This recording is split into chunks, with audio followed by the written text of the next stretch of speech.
தெய்வத்தின் குரல் 4ஆம் பாகம். மங்களாரம்பம். கண்ணன் பூஜித்த கணநாதன். சந்திரனின் கர்வபங்கம். மகா கணபதி மூஷிகத்தின் மேல் ஏறிக்கொண்டு சர்வ லோகங்களிலும் ஆனந்தமாக சஞ்சாரம் செய்து கொண்டிருப்பார். இப்படி சஞ்சாரம் செய்யும் போது ஒரு சமயம் சந்திர லோகத்துக்கு போனார். சசிவர்ணர் எனப்படுபவர் சசியின் உலகத்துக்கு போனார். குழந்தைக்கு அம்புலி பிடிக்கும் அல்லவா? சந்திரனுக்கு தன்னுடைய அழகை பற்றி ரொம்ப கர்வம். கவிகள் பகவானை வர்ணிப்பதானால் கூட பூர்ண சந்திரன் மாதிரி முகமுள்ளவர் என்றுதானே சொல்கிறார்கள். இதனால் அவனுக்கு கர்வம் தலைக்கேறிவிட்டது. தன்னைத்தானே மெச்சிக்கொள்ள ஆரம்பித்து விட்டால் அப்புறம் மெச்சத் தகுந்ததாக இருக்கிற மற்றதெல்லாம் மட்டமாகத்தான் தெரியும். இப்படித்தான் பிள்ளையாரின் அழகு சொட்டுகிற குழந்தை ரூபத்தை பார்த்ததும் சந்திரனுக்கு இளக்காரமாக தோன்றியது. சாந்தமும் அன்பும் ஞானமும் ததும்பும் அவருடைய ஆனை முகம், விசிறி மாதிரி ஆடிக்கொண்டிருக்கும் அவருடைய விஸ்தாரமான காது, நல்ல திருப்தியையும் குழந்தையின் கொழுகொழுப்பையும் காட்டும் அவருடைய தொப்பை, குட்டிக்கால் என்று எதை பார்த்தாலும் நமக்கு இப்படியும் ஒரு அழகு உண்டா என்று தெவிட்டாத ஆனந்தமாக இருக்க, சந்திரனுக்கோ இதென்ன அசிங்கமாக தும்பிக்கையும் முரம் மாதிரி காதும் பானையாட்டம் வயிறும் கூழை காலும் என்று பரிகாசமாக இருந்தது. பக்தியுள்ளவர்களுக்கு எதெல்லாம் ரொம்பவும் கொண்டாடத்தக்கதாக இருக்குமோ அதுவே பக்தி இல்லாதவர்களுக்கு நிகிருஷ்டமாக, தாழ்வானதாக, கேலியாக இருக்கும். பிள்ளையாரை பார்த்ததும் சந்திரன் கேலியாக சிரித்தான். உடனே அவருக்கு கோபம் வந்துவிட்டது. துஷ்டத்தனத்தை சிக்ஷித்து திருத்த வேண்டியது தெய்வங்களின் பொறுப்பானதால் கோபம் வந்தது. தன்னை அவமதித்து விட்டானே என்பதற்காக அல்ல. சந்திரனிடம் பிள்ளையார் மகா கோபமாக பேச ஆரம்பித்தார்.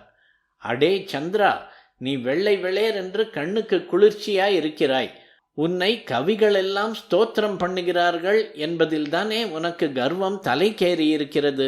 நீ வெளுப்பாயிருந்தாலும் அந்த வெளிச்சம் உன் சொந்த சரக்கா என்ன? சூரிய வெளிச்சத்தை இரவல் வாங்கி கொண்டு அந்த கடன் சரக்கில் அல்லவா நீ பளபளக்கிறாய். அந்த வெளிச்சம் படாத உன்னுடைய அங்கங்கள் சந்திரமண்டலத்திலேயே அசிங்கமாக திட்டு திட்டாக கரேல் என்று இருக்கின்றன என்பதை மறந்துவிட்டாய் போல் இருக்கிறது. அதுதான் போகட்டும். ரூபத்தை விட குணம்தான் முக்கியம் என்றால் அதிலும் உன் லட்சணம் என்ன? ரூபத்தில் உள்ள களங்கம் போலவே குணத்திலும் உனக்குள்ள களங்கத்தினால்தான் பத்னிகளுக்குள்ளேயே பாரபட்சம் பண்ணி மாமனார் சாபத்தை வாங்கி கட்டிக்கொண்டு தினம் கொஞ்சமாய் தேய ஆரம்பித்தாய். 27 நட்சத்திர கன்னிகைகளையும் கல்யாணம் செய்து கொண்டிருந்த சந்திரன் ரோஹிணி ஒருத்தியிடம் மட்டும் பிரியம் காட்டி மற்ற பத்னிகளை உதாசீனம் செய்தான். இதனால் அவர்களுடைய தகப்பனாரான தக்ஷன் அவனை சபித்து விட்டார். அப்புறம் என் தகப்பனார்தான் தேய்ஞ்சு மாய்ஞ்சு கிடந்த உன்னை அந்த 3ஆம் பிறை ரூபத்திலேயே தூக்கி தன் தலைமேலே வைத்து கொண்டு உனக்கு மறுபடி அந்தஸ்து ஏற்படுத்தி கொடுத்தார். அதோடு நீ ஒரே அடியாக தேய்ந்து மறைந்து போய்விடாமல் உன்னை கொஞ்சம் கொஞ்சமாக வளருமாறு பண்ணினார். ஆனால் அப்போது கூட உன்னையே தெய்வமாக நம்பி வந்த பத்னிகளுக்கு நீ செய்த துரோகத்தை முழுக்க மன்னிக்க கூடாது. நீ இப்பேற்பட்ட தப்பு பண்ணினவன் என்று லோகம் மறந்து போகக்கூடாது என்றுதான் நீ பூர்ணமாக வளர்ந்த உடனேயே மறுபடி தேய ஆரம்பிக்க வேண்டும்.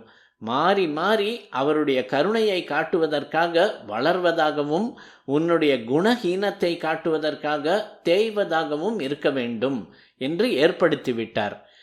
இதையோ குரு பத்னியிடமே நீ தப்பாக நடந்து கொண்டதையோ எவரும் மறந்துவிடவில்லை. குணசம்பத்துக்காக உன்னை யாரும் பார்க்கவில்லை. கண்ணுக்கு குளுத்தியாக வெள்ளை பூசி கொண்டிருக்கிறாயே என்றுதான் பார்க்கிறார்கள்.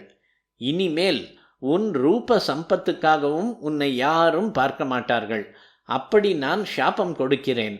இனிமேல் எவர் ஒருத்தர் உன்னை பார்த்தாலும் களங்கமுள்ள உன்னை பார்ப்பதற்கு பலனாக அவர்களுக்கும் லோகத்தில் களங்கம் கற்பிக்கப்படட்டும். உன்னை பார்க்கிறவர் மித்யாபவாதத்துக்கு ஆளாகட்டும் என்று சபித்து விட்டார்.